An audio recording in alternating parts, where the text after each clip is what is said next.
Previously on Desperate Housewives. Hi guys, it's Lauren Daisy. Welcome back to my channel and welcome back to finally another Desperate Housewives video. I see you guys that are asking for Desperate Housewives videos and I really love making them, so I'm hoping to make more now that my schedule is a bit more freed up and now that PLL summer school has finished. So yes. Also, just before we jump, I didn't even say what we're doing. Today, we are ranking the love interest of Susan Meyer. She has quite a few. She has 8 that we're going to go through today. I did this video for Brie as well, if you haven't seen that already. And then the other housewives, I felt like didn't have enough individual love interests for me to make videos for them. So I am just going to be doing a ranking of all the Desperate Housewives love interests. That will be the next one in this series, which I'm super excited about because I think that's like 50 or so. But yes, we're going to be talking about Susan today. But before we jump into this video, I have recently, if you didn't watch my channel announcements video, launched memberships on this channel so you can join, which love you for that if you do. I wanted to give a little shout out to my first members because I want to send you so much love. Thank you so much for joining the membership. And if you guys want to hear more about that and like the perks and what you get, you can read about it down below or go and watch my announcement video. But I just wanted to give a little shout out and a little hello to those people. And yeah, let's get straight into it. So at number 8, we have Lonnie. And now you may be thinking to yourself, Lauren, you can't include Lonnie in here. And I thought about not including him. But whenever I do these videos, I literally include anyone that they've ever kissed, flirted with, anything like that. And so because Lonnie kissed Susan, I feel like I had to include him. Oh, what the hell is wrong with you? He's obviously dead last because she did not show any interest in him. And I thought it was a real shame because they seemed to have a nice kind of friendship going before he then ruined it.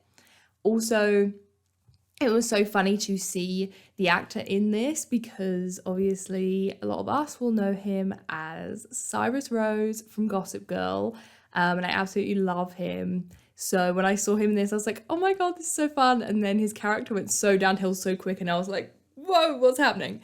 So yeah, I have him at number 8 because she didn't actually want to be with him. But I do love Cyrus Rose. So I still wanted to include him. At number 7, I have Rick. And you might be thinking, who the hell is Rick? Isn't that the guy that Lynette flirted with that worked at the restaurant? Yes, he is called Rick. But there was also another character called Rick in season 1, I think. I think he's literally only in it for an episode or maybe 2. He is played by the guy that plays Mark in Friends. I know who you are. You're a Carl in disguise. Done with you. All of you. He is a police officer that his name's like Rick Thompson, I think, like Officer Rick Thompson. And he flirts with Susan at a neighborhood watch meeting. And then she asks him to like look at fingerprints on this like wrench or something that she found. And he says that he will. But then it actually turned out to just be a lie to get her to like go on a date with him, like and make her think that he was nice. But then he didn't actually like get this thing fingerprinted, and then she was like, oh, you're actually a bit of a douchebag, and she didn't go out with him again. So I think he's better than Lonnie because at least Susan actually did want to go out with this man, but then he turned out to be a bit of a tit anyway, and he was only in 1 episode. So this is something that you're going to realize with Susan's love interests. I thought, like, Brie, bless her heart, Brie was in the trenches. Brie was truly in the trenches, but I think Susan may have even been even more in the trenches because I don't like any of her love interests, really. And I think all of them were really bad for her and not well matched for her. And this list is just a nightmare from start to finish, to be honest. At number 6, I have Jackson. I don't know what it was about Jackson. I could not stand him. I don't know why. So Jackson was who she was kind of seeing after the time jump once her and Mike had gotten divorced, and he was Canadian and he was an artist. Oh. Okay, but that's only gonna work like 500 or 600 more times. He was like a bit younger than her, and I don't know, he was kind of supposed to be this more like fun, wild choice for her. I didn't like him. I don't know what it was about him, but I found him really unlikable, and then also a little bit boring, and I just didn't feel the chemistry with them like at all. And then he just tries to use her, I'm pretty sure, for a green card later in the series. So yeah. He was just a weird one. He was just a weird one all round. And I just didn't vibe with him. At number 5, we're in the top 5 already because I literally have nothing to say about these men, is Paul. Now, Paul and Susan were never a thing. This is kind of like a crack ship, okay? They were never a thing. But she did have a spicy dream about him, okay? She did have that little shower dream about him. And I was like, this is crazy. It was after Beth had died. And she was like going around to just check up on him and see how he was doing and everything. And they just became quite close, and then she had this moment where she thought maybe she fancied him, and then it didn't turn into anything. But I think this pairing would have actually been wild and maybe could have worked. I mean, maybe not, because Paul is like a full-on murderer. But I don't know. Like, I loved Paul. I thought he was hilarious. Like, I think he is such an underrated character in this show because he was so... The humor, it was so dry, and he was so witty, and he was like the Terminator. Like, he just kept coming back, and it was just so good. Did he die in the end? No, I don't think he did. I think he went to jail. Did he go to jail? Yeah, I think he went to jail. So I would just love that. I saw that people were talking about a potential like Desperate Housewives reboot, because it is the 20-year anniversary of the first episode of Desperate Housewives, and I have something planned for that I'm super excited about, but it's taking forever to make. But yeah, I saw people like discussing would a reboot work, like, or if they brought it back, and I don't know if it would work. I think it could work if it was like new people, like if it was still maybe set on Wisteria Lane or somewhere like that kind of vibe of the suburban like thing. But I wonder how it would work in like this day and age, because even like my favorite seasons, the aesthetically are the early seasons, and I just love like that early 2000s look. And like even when it was getting to the later seasons and they were starting to have iPads and stuff, I was like, this is so weird. Like, this is so not Desperate Housewives vibes. So it'd be interesting to see how someone would handle bringing Desperate Housewives into like the more modern era, I guess. And I think as well, like, times are a lot different now. And that kind of like suburban wife, mum trope, I don't think is as prevalent now, and we're all kind of looking as it's like, because the girls were great, like there's nothing against the girls, like they were all, you know, individual and had strong personalities and were great, despite, you know, just being labeled as like housewives.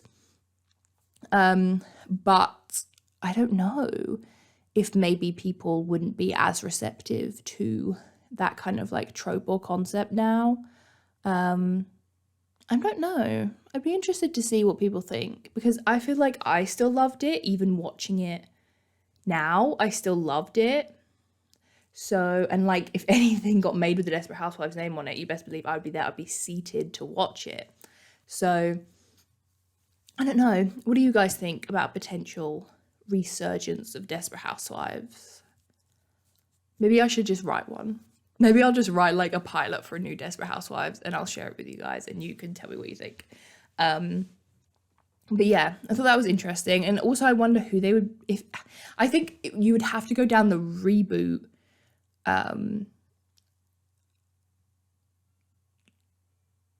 route. I was like, couldn't figure out the word for route then. I think it was because I said reboot and I thought I was going to say the same word again. Rather than like sequel, because I don't know, like there's that whole beef between Terry Hatcher and the rest of the girls on the show, and I think it was fine while they were still working on it, but to bring them all back, I don't know if they would want to do that. Also, we had Felicity Huffman had her college scandal, and so I don't know if she would want to come back. I think maybe Eva Longoria would be the most likely to come back because she is kind of the one that still talks about Desperate Housewives, which is nice to see. And then, yeah, would Brie come back? I love her. Like, truly, the love I have for her is next level. And I just feel like it wouldn't work if she wasn't in it. Do you know what I mean? Like, how could you do it without Brie Vanderkamp? Like, she is Desperate Housewives to me. So I don't know. But like Marsha, I feel like does a lot of more like activism and things now. And she's been through a lot, bless her. Like, I don't know if she would be interested in coming back. Be interesting to see who they could actually like get.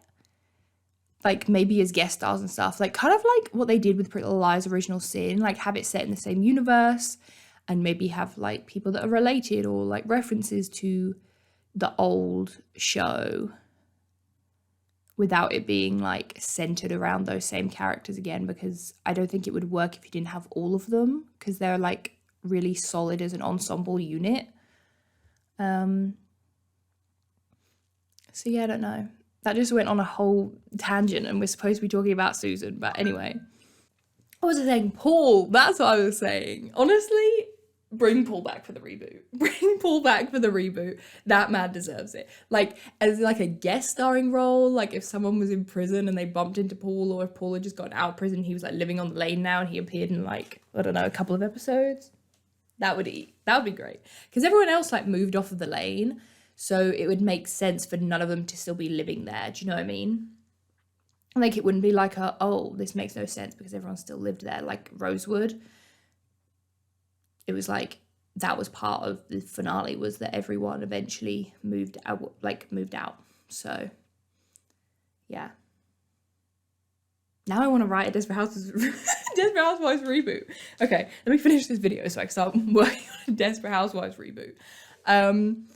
Anyway, Paul, back to Paul. Love that man. Great. 10 out of 10. Character through and through. I just loved him.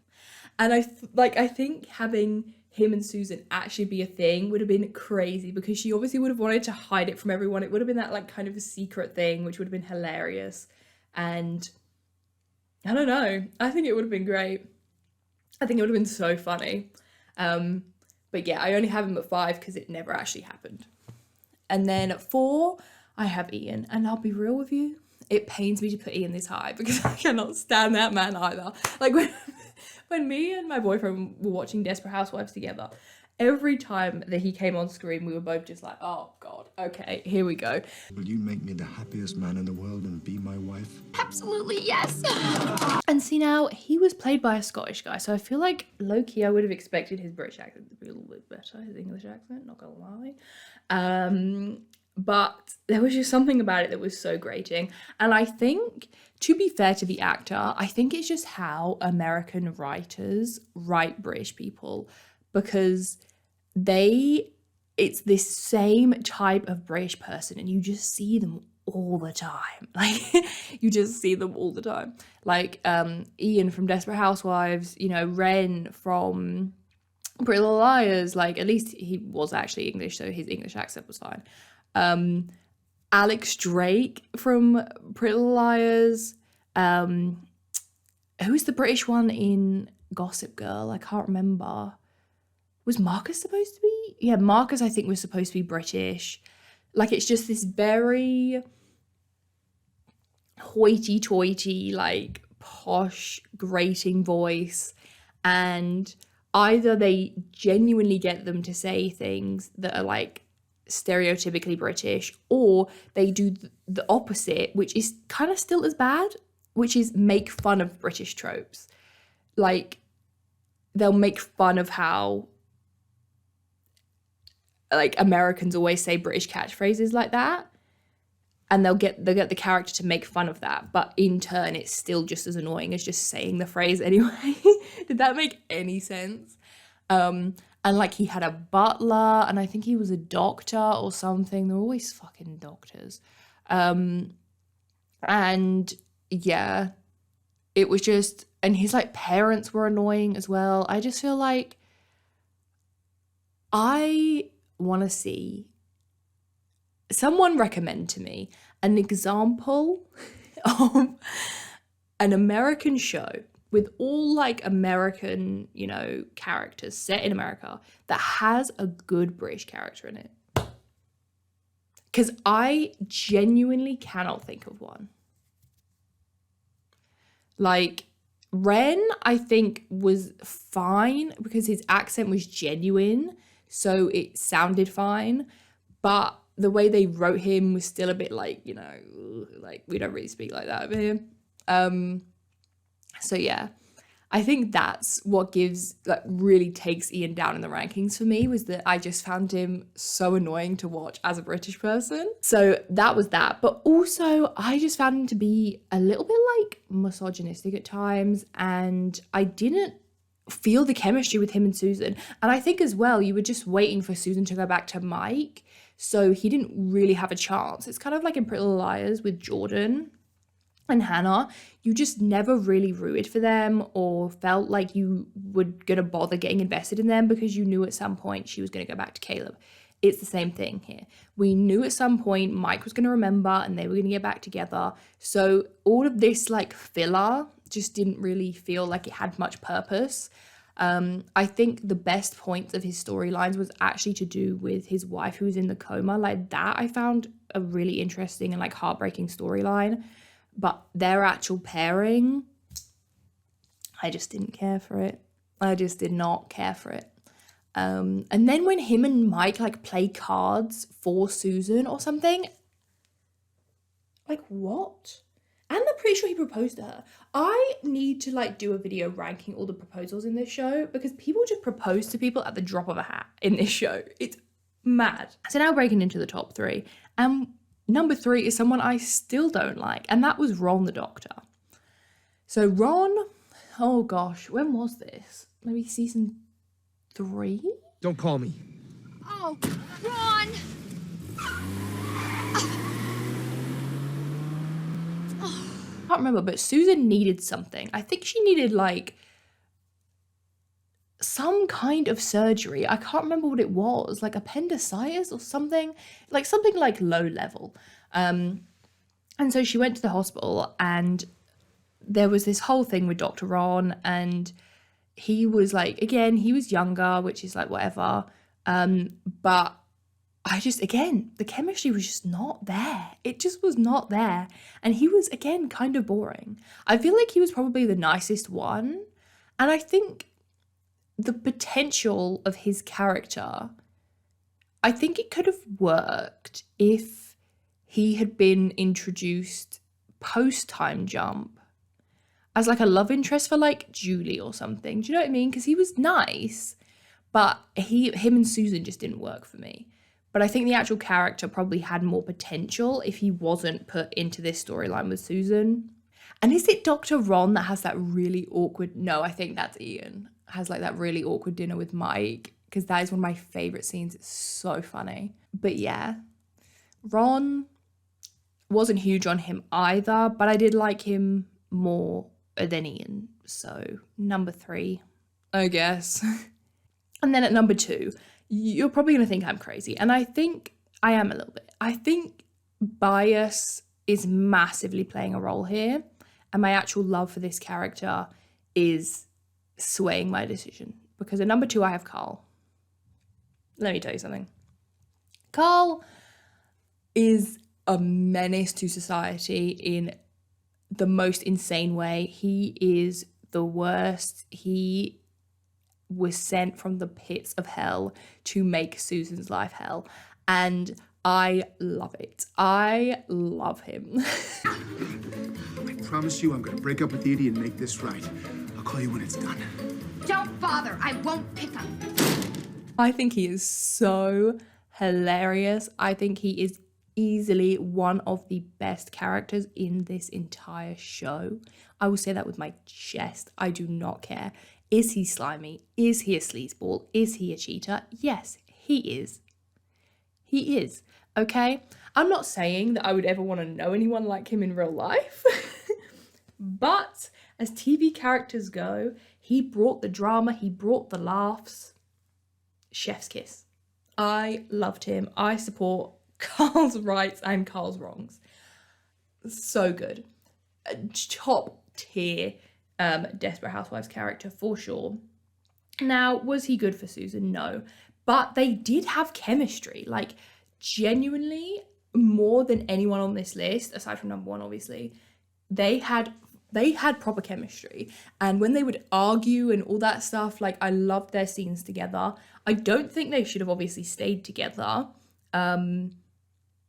But I think they did have really great chemistry and their scenes were always really good.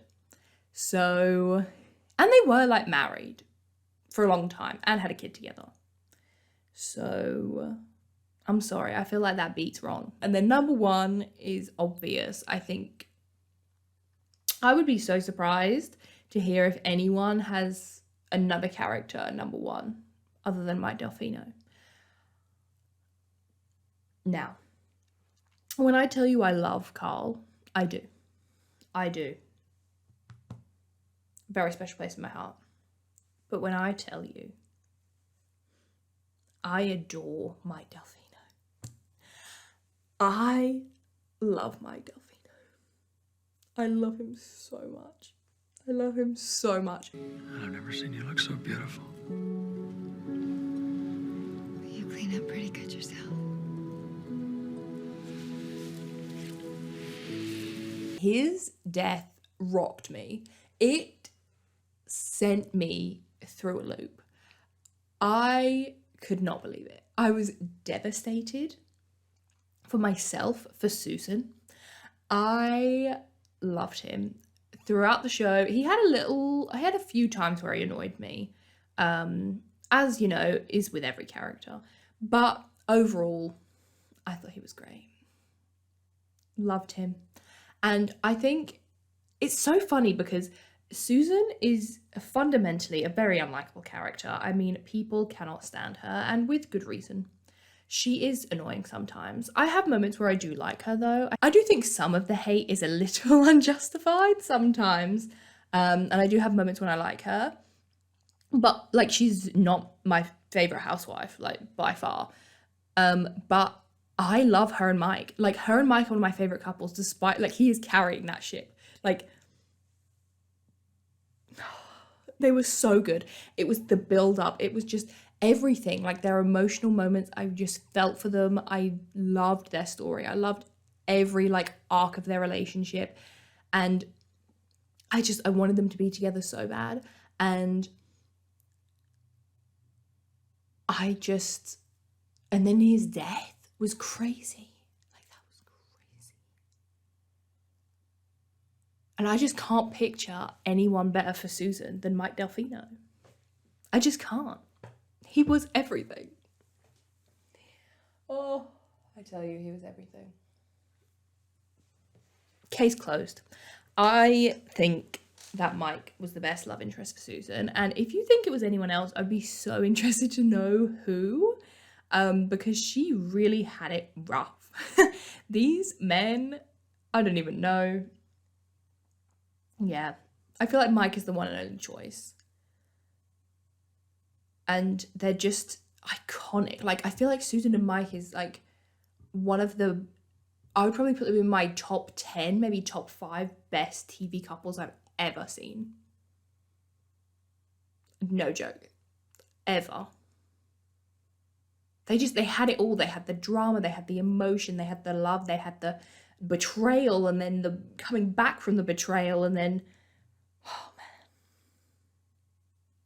So good. So good.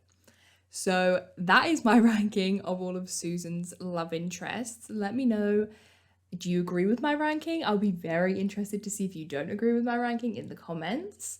Make sure you like and comment and subscribe and join the channel if you would like to.